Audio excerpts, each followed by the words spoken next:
the Netherlands is one of these so-called frugal countries that favoured loans over grants. Another is Austria, and we can now cross to our correspondent in Vienna, Anthony Mills. Anthony, how satisfied is Austria with this deal?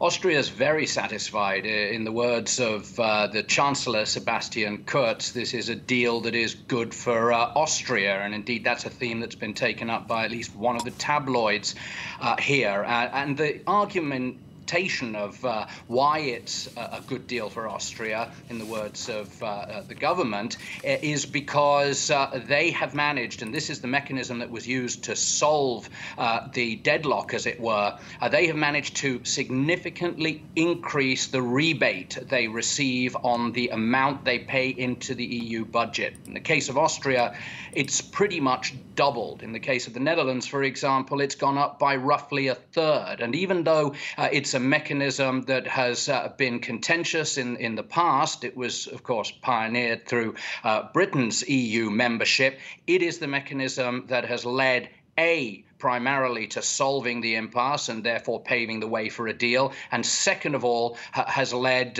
Austria's chancellor and indeed the leaders of the so-called frugal four countries to say these are parameters that are good for their countries. There are a couple of other issues as well. They say they have been granted oversight, that a lot of the funds will flow into reforms in the receiving countries, but the real mechanism was that rebate increase.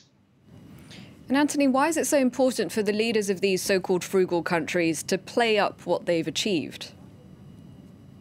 In the end, as French President Emmanuel Macron pointed out at the press conference afterwards with German Chancellor Angela Merkel, there are major differences in the conception of the European vision, what it means to be European in a time of crisis. And the frugal four countries went into these discussions with very much as their primary issue the need to, so to say, defend their nations, defend the sovereignty of their nations against Brussels overreach, defend the finances of their nations, defend, in their words, the taxpayers of their nations. And the Chancellor of Austria said that he didn't want the European Union to become a cooperation, as it were, of debtors.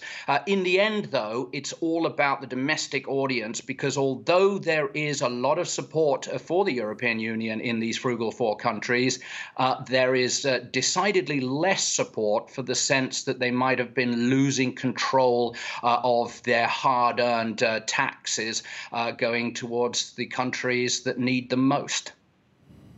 All right. Thank you very much, Anthony.